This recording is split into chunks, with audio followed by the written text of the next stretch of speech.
Let's pray. Heavenly Father, we come to you in Jesus' mighty name, and I thank you. We all thank you for what you've done. We can't comprehend it. I just pray you would prepare everybody's hearts here right now to hear the message that you want to give them. Help me to deliver it the way you want it delivered. May they have hearts with ears to hear. May the enemy not steal whatever message you want to give each person this day. Because your word is living and will speak to people in different ways, because everybody is different and everyone has different circumstances.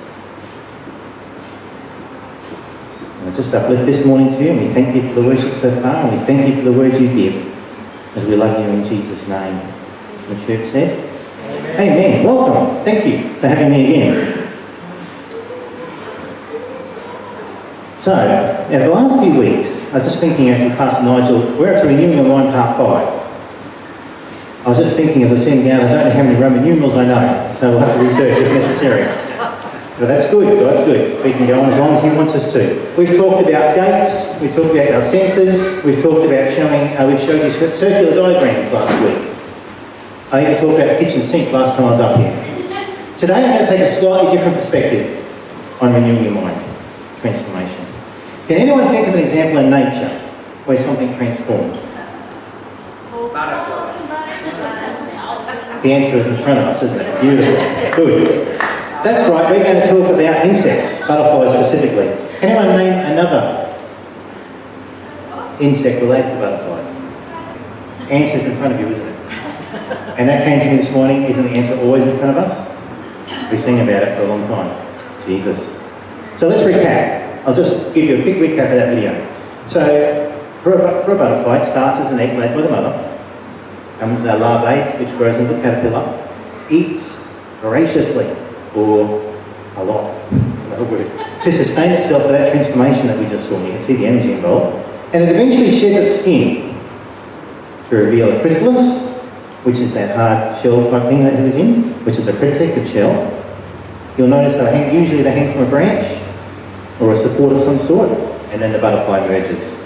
And one of the main purposes of the butterfly, once they've got to that reach, is they go out and they like to mate. But we'll discuss that further. And they're designed to fly, obviously. Now, so we've got moths and butterflies. So I'm going to use them as an analogy today to give you this message. I believe the Lord gave this to me. So the first thing I'm going to say, what does the Bible say about butterflies? I can only find one verse. I'm not saying there's not another one, but this is one I found that God gave me. Then God said, let the earth bring forth a living creature according to its kind, cattle and creeping thing and beast of the earth, each according to its kind. And it was so. And God made them, and it was good. Butterfly is good. What does the Bible say about moths? Now again, as I said the last time I used a creation animal in a story, I'm not mocking a frog and I'm not mocking a moth. Moth is an amazing creature too. But it illustrates the message that God has for us today, the difference between a moth and a butterfly. Let me just give you something you might have forgotten. In Job, when he was talking about how many things happen for those who don't do the right thing, his foundation is dust, who are crushed before a moth. Man decays like a rotten thing, like the garment that is moth-eaten. The house he builds is like a moth's cocoon. And then Jesus even said, do not store up for yourselves treasures on earth where moths and vermin destroy and where thieves break in and steal. So you see where I'm going here. In the Bible, it uses, like, as we like to use an example, the moth represents thieving, stealing and destroying. So you can hopefully see where I'm going here. Let's go down a bit further. I've just picked out a few. I'm not going to have a science lesson today. Just a few of the differences between a butterfly and a moth, which serve perfectly to illustrate the point today. Now, a butterfly in its resting posture, this is a poor photo to demonstrate this, I do apologise, that's showing the beauty of the wings. But generally when a butterfly rests, wings are closed, more upright, close to the body. A moth, more open. That spoke to me that, as a journalist, just as an example of what the characteristic of these animals are for the message today, is that perhaps that says to me, the moth might be a little bit more, have a bit more pride, butterfly a bit more humility. Body temperature. The butterfly uses the sun to warm up, absorbing radiation. The moth flaps its wings to warm itself. That to me says things. I think the butterfly relies on a source of light, the source of heat, relies on another. The moth is self-reliant. When they create their pupa, that's the correct pronunciation, when they're doing their transformation, the butterfly, as we saw, usually hangs from a branch or a vine, and it's quite protected. Actually, what they do is they actually change colour, depending on the colour of the branch or the foliage around them to protect them. But they're reliant, and they're out in the open, they're surrounded by air and light, whereas a moth will usually be in the dirt or underground, making a cocoon, in the dark, in the dirt. Their colour, quite obvious. Butterflies are bright, what we normally say beautiful, many variations, some of them quite stunning. They all are stunning, but there's different ones as we know. The moth, generally one colour, generally quite plain, generally dull, often has obscuring patterns, which it uses to hide itself during the day from the light. Now, there are exceptions to all these rules, and one of them that jumped out to me was there are some brighter coloured moths, but they're toxic. I thought that was interesting. Don't eat them. Don't touch those. Yeah. Activity period. Our butterflies are out during the day, in the light. Our moths are active at night time and dark. However, it came to me when the Lord revealed that, as I was looking at that I've seen moths do interesting things at night time. Maybe you have too. Actually, there was one just the other night. I was getting this message. And sometimes you come home and you're just coming inside, you might have the light on. You might notice a moth just sitting on the wall. So the light it's getting the light, but it's sort of just sitting there. It doesn't want to come too close. And I've seen other ones that go crazy, and they're sort of bumping into them light bulb the whole time. Maybe they're desperate for it. And the last one I thought was interesting is their body. The butterfly has underdeveloped front legs, or forelegs, whereas the moth are quite developed and strong. It suggests to me that the butterfly is meant to fly. Okay. So I just thought that gave us a beautiful analogy, and this will make more sense as we go along. So your question is, you ask, what's the difference between a butterfly and a moth beside those ones I just said?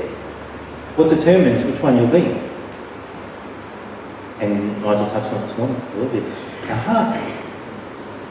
Our thinking affects our heart. We've been speaking about, with our circular diagram last week, our soul, spirit and body. Today, if we just look deeper, our soul, our mind, the part of our soul also goes into our heart. The Word of God has a lot to say about the heart. Nigel mentioned it this morning, just briefly in passing. That's another message for another day, I dare say, but I just want to touch on it right now to illustrate the point. Let me just give you some examples. You would no doubt have heard some of these. Like, there is a lot of times the heart is mentioned in the Bible. It is the main thing, as we know. It's the reason we're supposed to do everything. It's who we are. It's the inner core. It can be hardened. It speaks. It has integrity. The law is written on it. It can be willing. It desires. It can be faint. It can be wicked thoughts. It can be grieved. It can be merry, cheerful or troubled, understanding, keep commands, pure or blinded. There was way more than that. As a man thinketh, so he is.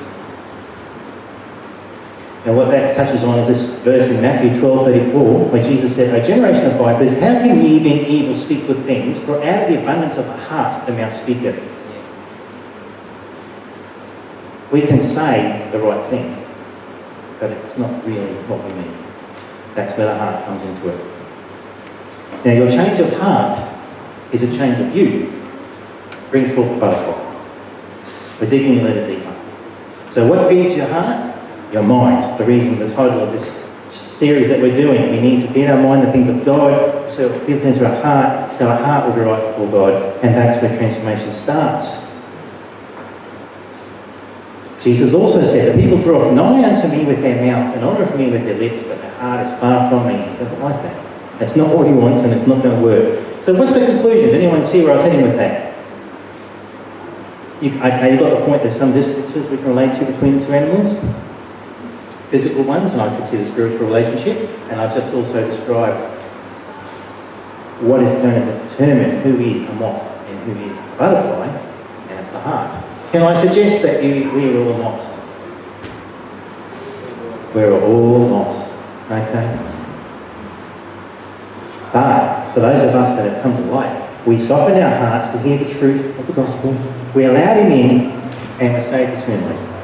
In Thessalonians we read, "For God hath not appointed us to wrath, but to obtain salvation by our Lord Jesus Christ." So you're getting the picture. We started off with moths. We were in the dark, we were in the dirt. We were doing all the things that I know good. Moths often destroy. The Bible talks about them in a negative way all the way through, and that's what we were.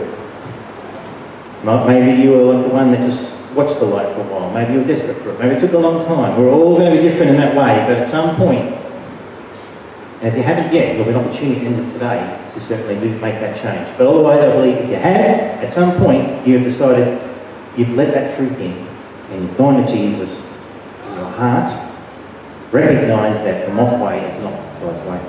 It is no good. It leads to destruction. We welcome him, and what did he do as the visions that Rebecca was given, as we said this morning? He welcomes us with open arms in his kingdom. He sees the beautiful butterfly that he made in you.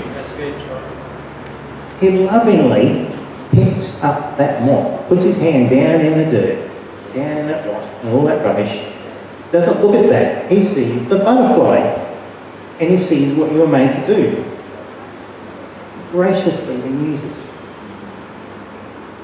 He makes us a caterpillar, so we can be born again. And we know that's what we have to do to come to Christ. In John 3:3, Jesus answered and said to them, "Most assuredly, I say to you, unless one is born again, he cannot see the kingdom of God." So we've done this. He's put us back in a garden. He's made us a caterpillar. We can be born again. So we start our transformation by feeding voraciously, or ravenously on the Word of God. We've already received some of it to have had the heart changed to receive Him. Now He's got more work to do. To become that beautiful butterfly, we just keep spending time with Him and His Word. It's just, we need to feed so we can be sustained during our transformation. As you see, it's a process. You started as the caterpillars we saw in that video. We had to feed. We had to shed the old self. That's a beautiful image. That photo will come up again later, where that old skin was coming off to be discarded. The old self was gone, the new was being created. And there was some struggle in there, wasn't there? But Jesus said to them, "Man shall not live by bread alone, but by every word of God." But our time feeding while we're a caterpillar. Now some of you may still be caterpillars, but your destination is butterfly. That's right. Come on, John. Okay. And this is a beautiful time when we're a caterpillar. Well, all of it's a beautiful time, but He sustains us during our transformation. And at the appointed time when we're ready, now in the scientific world, I think they say 10 to 14 days for that to happen. In a spiritual example I'm using, it'll be what it'll be. Depends on you and the Lord. Okay? That's the beauty of it. So when ready, that process will begin. We'll shed the old self and reveal the chrysalis and the protected shell. He's always going to protect us. And therefore, thank you for the next slide.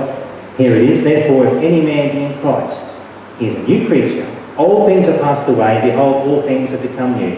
So there's a snapshot of what we saw in the video. You can see the old skin is the dark part at the top, as we recall from the video. So that's the work was being involved, and it was getting up to the top, and it was a little wrinkled ball at the top, and then it just fell away. So I think that's just a great analogy of what the Lord is saying is happening and needs to happen. And also you can see that photo demonstrates that during this time we're attached to a branch for support, perhaps connected to the vine. Whilst we're inside the chrysalis, for our time in there, we are protected. We are separated from the outside world. We're getting changed from the inside out. It's a very special time. And when the time is right, as we saw in the video, we'll emerge as a butterfly, ready to glorify God and complete His mission. And a butterfly usually wants to make more butterflies. That's part of something. That's another story, isn't it? But can I suggest what this example will do is it wants us to make more disciples. Okay, we need to get more moths to turn into butterflies God designed them to be. Now the work of the butterfly is urgent as its lifespan is quite short. I think we could argue so is ours. Now I think that's quite a positive image of the whole gospel message. Coming to Jesus, the beauty of... Now, it doesn't matter if you don't like butterflies, you can see the point. Most people actually don't like butterflies. But it occurs to me, your time before you come out as a butterfly could be a bit lonely at times.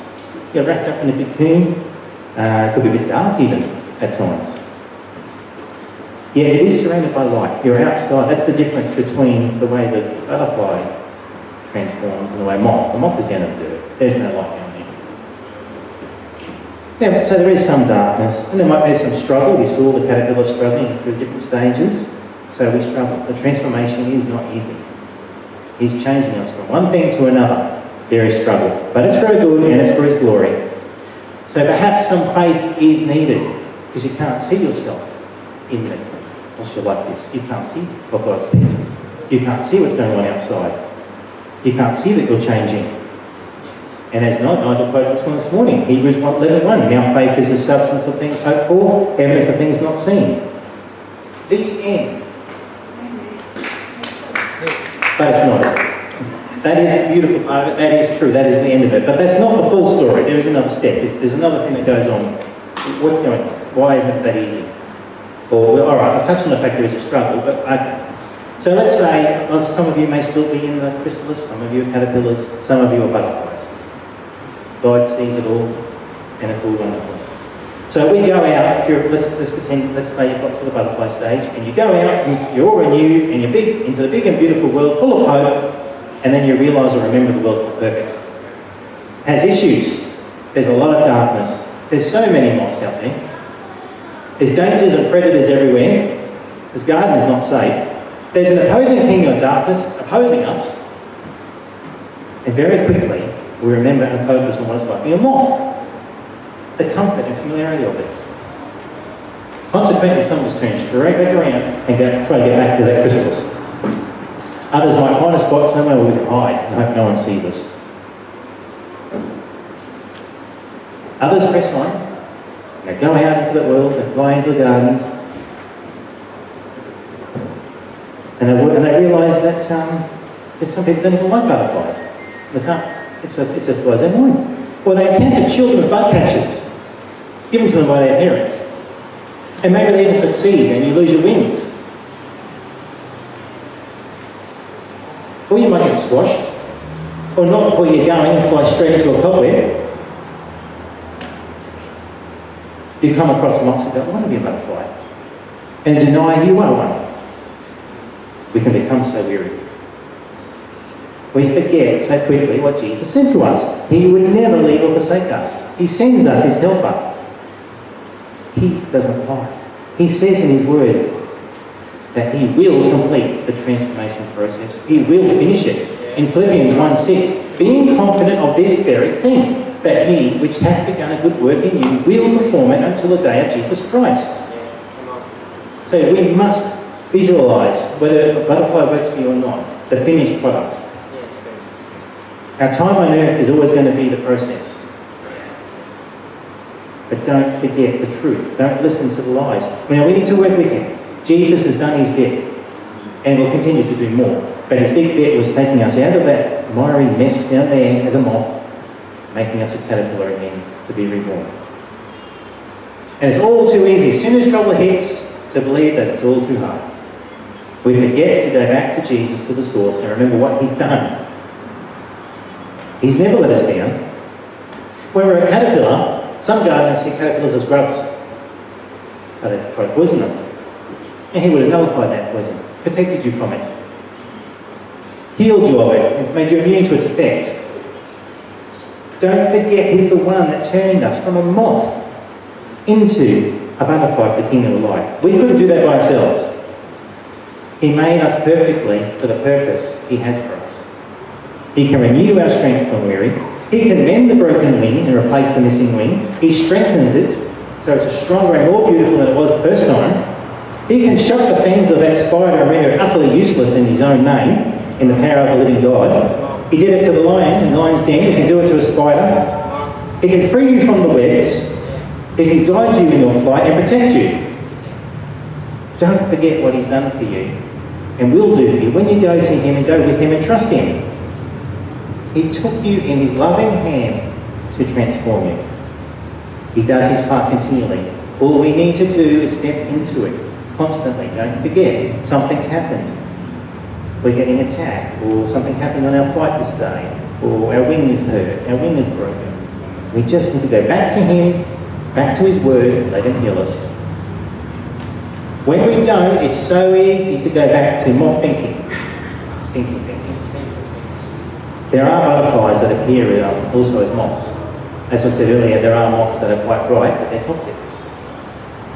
That's an interesting analogy, I thought. But there are also butterflies that look like a moth. They're very dull. They're still a butterfly, perhaps not the butterfly they could be. And that's, of course, what the other opposing kingdom wants. So listen, if you're struggling, you may be wounded out there.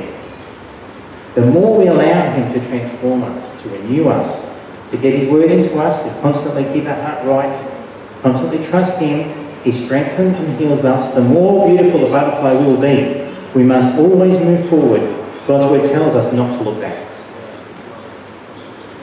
Paul says in Philippians 3, not that I have already attained or am already perfected, but I press on that I may lay hold of that which Christ Jesus has also laid hold of me. Brethren, I do not count myself to have apprehended, but one thing I do, forgetting those things which are behind and reaching forward to those things which are ahead, I press toward the goal for prize of the upward call of God in Christ Jesus. To become the butterfly, we had to completely turn from the way of the moth. Looking back is like turning back to the darkness. God doesn't want you to do that. Generally, a butterfly doesn't fly backwards. However, your past and your transformation is a tool. God will use it for his purposes. It helps you have compassion for others. Breaks your heart for them. After all, as a previous moth, you can understand them. This actually happened, just if I sideline for a moment, just recently, and it ties in with the messages we've had so far, that we can do our bit, and that's all God ever asks. And we can't be naive enough to think in this fallen world you're not going to be exposed to things that aren't good. You can't, you have no control over it actually, but we can control whether or not we let it have an impact on us. Okay, you can be out in public and someone says something quite inappropriate.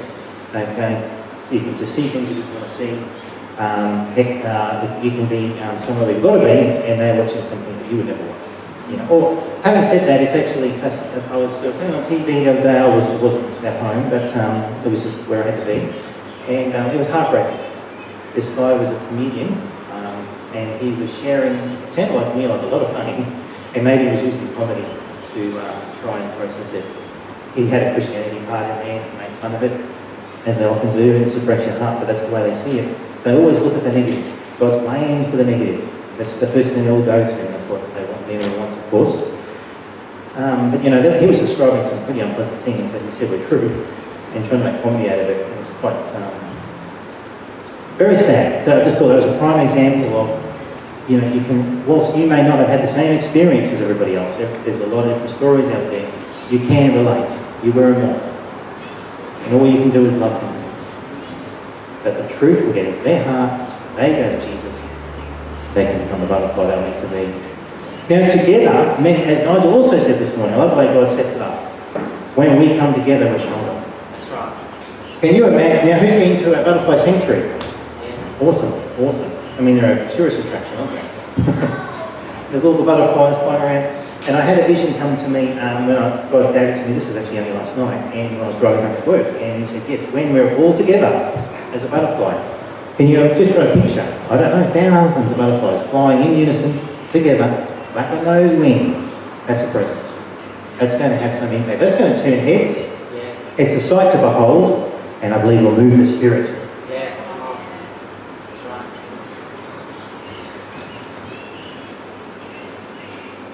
So, if any of you are here, I know we've already done it this morning, if you feel free to come up. If any of you have got any prayer requests, come on up. We're all here. There are butterflies here. We're going to move the spirit for you. If you haven't yet made the decision, if we could have that next slide up, please, to turn from the ways of the moth. In Romans 10, 9, 11. Let's read. If you declare with your mouth Jesus is Lord and believe in your heart that God raised him from the dead, you will be saved. For it is with your heart that you believe and are justified, and it is with your mouth that you profess your faith and are saved. As Scripture says, anyone who believes in him will never be put to shame. So if you haven't yet made that decision, can I encourage you, if you feel comfortable enough, come on up. If not, come and see one of us, Nigel or myself, after the service and speak to us about that. But we won't bite and come up. So if anyone has any prayer requests or wants to come up and turn from the way of the moth to the way of the butterfly, the way of God, we'll just give you a moment to come on up now. Next slide, please. Just have that image in your mind. Okay? You can see that the butterflies are different. They're all beautiful. They're all working for the same purpose and doing the same thing, which is God's will. But they're also unique. And whether you can picture, whether they all be the same looking butterfly, like the monarch butterfly, which there actually isn't one, that was the photo I had up earlier, or they're all different, it doesn't matter. They're beautiful, they're designed for God's purpose, and if you can picture thousands of them all going in one direction, showing those moths there's a better way.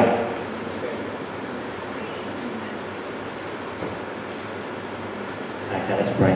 Heavenly Father, I just thank you for this church. I thank you for everybody that's here. And Lord, we uplift those of our congregation who didn't make it today. You know the circumstances. Maybe they're caught in a web. And Lord, we just pray that you would go and free them from that web. We pray for deliverance for those that need delivering. Help us to remember what we feel and what we see is not what you see. Give us new revelation each day, whether it be a butterfly or another image for each person, they know what works for them. What you see when you look at us.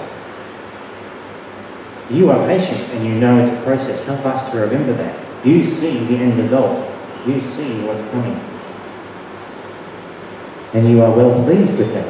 Help us to stay focused on that and not let all the lies and all the rubbish and the distractions of the world, the noise of the world, the moths of the world tell us otherwise.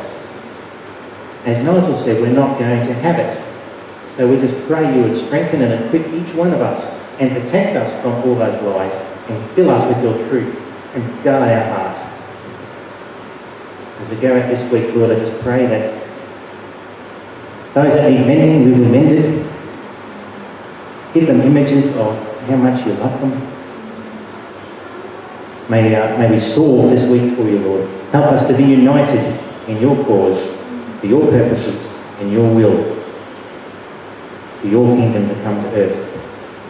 And the church said in Jesus' mighty name, amen. Thank you.